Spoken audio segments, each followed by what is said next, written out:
I can take a look at the local dailies.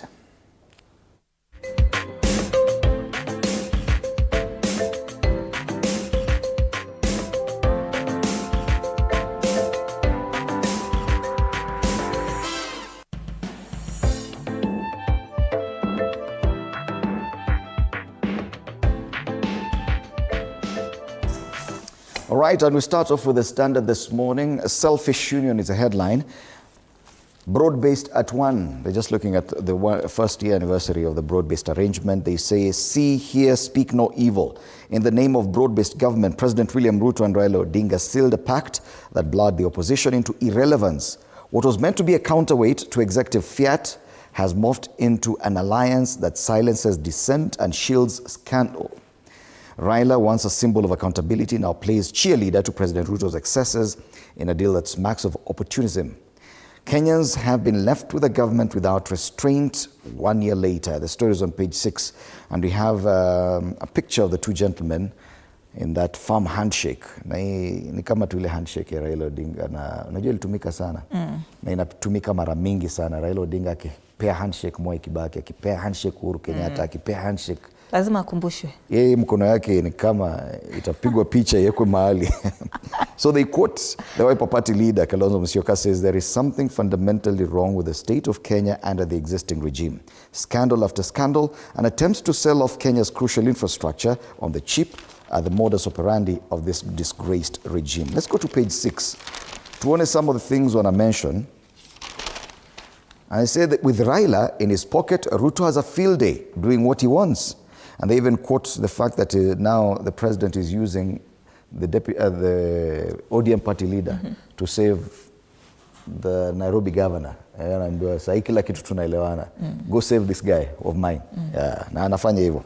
Adani deal, kidogo kidogo, Raila Odinga was the biggest supporter after everyone had complained about the same. He's still supporting that contract. He's still supporting the same. Yes, so these are some of the issues covered on page 6 of this paper. I don't want to give you all the juice. Go read it for yourself. They say with Raila in his bucket, Ruto has a field day doing what he wants. Do you agree with that? In the name of broad-based arrangement. So many stories huku ndani, especially in Nairobi. City residents sound alarm as muggers terrorize the streets. Now, this is something that has been growing, and I've seen so many updates on social media. People talking about the level of crime and muggings, especially in the city center. Kimathi Street is one of those roads that they say. Na unajua hapo ni karibu sana na Central Police Station. Kimathi Street is actually uptown, part of uptown. So imagine downtown. Yeah. Actually, it's safer downtown, I guess. Kimathi Street ni wadosi. Alafu obvious sasa hapo ndio mnakuja kumagiwa wadosi kama nyinyi. So that story finally makes it to the paper. Nasikia jana UN medical students walikuwa shut down a town. Wakicomplain kuhusu exams. Medical students at the University of Nairobi have threatened to shut down operations across all campuses until their withheld examination results are released. These are just some of the stories. On the back page, of course, they talk about preparations by Harambee Stars for their match with Gambia. And the title on the back page says, Why Gambia is wary of Kenya ahead of Kasarani Showdown. The game will be happening on Friday at 4 p.m. Kenya versus Gambia. Tomorrow. Tomorrow. Now, you know, Group F standings, Ivory Coast iko already na 16 points. Gabon, 15. Burundi, 10. Then comes Kenya with 6 points. Gambia, alafu Seychelles at 0 points. So yes, tuone kama kuna kitu tunaweza fanya hapo. That's the Standard this morning. All right, let's take a look at the People Daily. State House, no longer sacred grounds. The house on the hill, once shrouded in secrecy, now hosts every Tom, Dick and Harry in Ruto's quest to garner support. Amesema huku ukiwa na zile watu wakitaka kupewa pikipiki. State House ndio. You know, I've been to State House on 1 or 2 occasions. And the one thing they tell you is put your phone away kwanza. At the gate, huko, kwanza umeko huko nje kwa ile area ya helicopter huko. Ni kama unataka kurushwa nje. Simu huwezi pita nayo hapo. It's a security installation. You cannot take out your phone and take a photo within State House. But now, with this kind of crowd, everyone was taking videos, creating content on the lawns of State House with a motorbike. Wamesema ndio employer wa president. Lazima waende waangalie mambo yao inaendeleaje. And funny dancing there next to the president. Did you see that?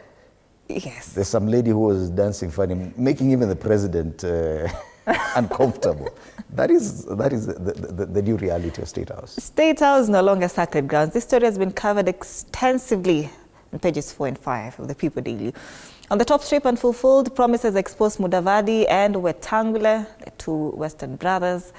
That story is on page 6. And why Ruto and Raila move on Sakaja is a bad president for devolution. They're meddling. Oh, yes. City politics. If they were to intervene in every attempt at impeachment, what would it mean for us? Kimbia huko, Isiolo, waende Kericho, waende wapi. Seme don't impeach. Huyu ni wetu. All right, People Daily. Daily Nation goes with matters education. Puzzle of 123,000 missing grade 9 students. So hear this. Thousands of learners who sat the grade 6 exam 3 years ago will not participate in next month's assessment to determine senior school admission. This is a very crucial exam. They call it the KJSER. Questions are now being asked, what happened to the group? There are systems in government. There was an EMIS and now I think CHEMIS, which records all the learners. Yeah. So the ones who did the exam in grade 6, what happened to them? Hawakuingia JSS, grade 7, grade 8, grade 9. Huge questions asked there. So transition variances. In 2025, grade 6, there were 1.253 million. Now in grade 9, there is 1.13 million. What happened to the 122,000, which is about 10%? Yeah. But it happens. It happens as well. When the KCPE class of 2021 sat for that exam, they were 1.2 million. Those who are sitting for the 2025 KCSE this year, it's 996,000. A drop. A drop of 217 million, which was 17,000, which is worse at 18%. At least now it's improved. Yeah. So they quote there Silas Obuhatsa, National Parents Association chairperson, saying this is a huge and worrying number. Are these children at home with their parents? Have they dropped out? They need answers. Why is nobody explaining such a huge gap? Historia County kwa hapa, county operations stall over tenders fight with state. This is a push and pull over EGP, e-procurement system that has delayed because of the slow uptake. Treasury says, alafu najua counties have to still deal and suppliers are trying to update their details on the e-system. It's not working. So hata tissue paper hakuna kwa county. Magari mingi ya county hata wajarenew insurance. Wanatembea kwa migusio magurudumu. Why many parties could be barred from next polls, that's a story on page 7. Many of them have not complied with the registrar of political parties. And MCAs lose court battle for more hefty allowances. And I'm telling you, one of those people who's been fighting for this is the MC for Kileleshwa, Robert Alai. He'll be in studio today. Lakini akona disappointment mingi leo. Mara impeachment ilikwama, mara allowances imepotea. Alai, I do not want to be you today. That's the Daily Nation. Let's take a look at the back page of this paper.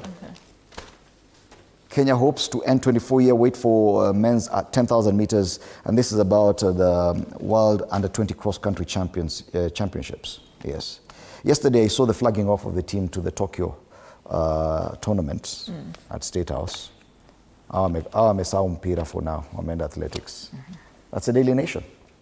Taifa Leo, vyama vya mlo, mhasibu mkuu wasema vingi vijazingatia sheria, wachanganuzi wasema vilibuniwa ili kunufaisha waanzilishi. Idadi kubwa ya vyama 91 vya siasa vilivyosajiliwa nchini vinakabiliwa na hatari ya kufungiwa kushiriki katika uchaguzi mdogo wa Novemba tarehe 27 na hata chaguzi zijazo kwa kushindwa kutimiza masharti ya sheria ya vyama vya siasa vya mwaka wa 2011. Kulingana na mkaguzi mkuu Nancy Gathungu, anasema kwamba ingawa vyama vilitoa anwani za makao makuu na afisi za kaunti kabla ya kusajiliwa, idadi kubwa ya vyama hivyo havikuwa na afisi katika zaidi ya nusu ya kaunti. Mkaguzi amelaumu ofisi ya msajili wa vyama vya siasa, yani ORPP, ambaye msajili wake hadi hivi majuzi alikuwa Andy Ritu, kwa kushindwa kuhakikisha vyama vya siasa vilivyosajiliwa vinatii sheria. Kwa sasa wewe ni commissioner wa IEBC. Sasa mkimlaumu ashapata kazi nyingine na akamove on. Shauri zenu. Vyama vinavyozingatia sheria ni UDA na chungwa peke yake, ODM. Na wako pamoja kwa broad based. Kwa hivyo ni one party state, wana move on. Wengine watu wako nje. Vidokezo zaidi, changamoto kuzima vileo Mlima Kenya. Biashara hiyo ni kubwa kiasi cha kuamua mkondo wa siasa na dini na uchumi mlimani. Kingi na Wetangula waingilia zogo Taveta. Masuala ya international matters hapa, wanasema Putin na Kim Kim Ji. Kim ni tofauti. Ji ni yule wa China. Kim ni yule wa Korea Kaskazini. Okay, wamekutana Beijing jijini kule. On the top strip, hospitali yakataa kutibu mahabusu. This story was making headlines last week. So anasema kwamba kituo cha sheria kotini baada ya Mbagathi Hospital kusitisha huduma za matibabu kwa mahabusu kutokana na bili ya matibabu ambayo haijalipwa. Masuala ya spoti pale ni gozi la twanga pepeta leo. Habari kamili katika ukurasa wa 20 gazeti la Taifa Leo. Itabidi tuongeze kasi kiasi. Kuna gazeti la Star na naona muda unatupa kisogo. State spends 17.2 million shillings daily on tea and mandazi. We have the physical paper here with us. Some expenditure flies in the face of austerity measures. So, hakuna pesa za capitation, lakini ya mandazi ikose. Whatever you do, watu wakae njaa. Watu wakose mandazi alafu tafanya kazi namna gani? Yes, the National Assembly recorded the highest expenditure on domestic travel, recording 4.68 billion, which is attributed to the nature of work by the members of parliament. You can read more on pages 4 and 5 of this paper. Other stories is what is happening in Mandera. Pale wanasema leaders raise alarm as Jubaland forces invade Mandera. Wanasema hawa majeshi sasa wa Jubaland, wale militia wenye wame cross over into Kenya. They've occupied a number of schools, forcing schools to stop whatever they're doing and even move out of that area because wamekuja huku ndio, lakini wanafuatwa bado, wanafukuzwa na wale majeshi wa Somali. Lakini serikali imesema hawako. Amesema sisi we did not invite them, so wamekuja huku kama refugees too, so we can't chase them away. Lakini shida ni they are fighting on our soil. That raises a concern. Aya, Gavana Sakaja ako hapa pia. Disquiet as city MCs protest Ruto and Raila deal on Sakaja, lakini unauliza hata wao wali give up their rights namna gani? This is a Star, a fresh, independent, different. You can grab a copy of this paper, ukiona shilingi 60. Finally, Business Daily, retail investors pile 1.4 trillion shillings into bonds, unit trust funds. This story is on page 2, and it says small traders pour around 596 billion shillings in unit trust, and hustler bonds holding double to 844 billion. And banks face CBK daily fines over new loan pricing.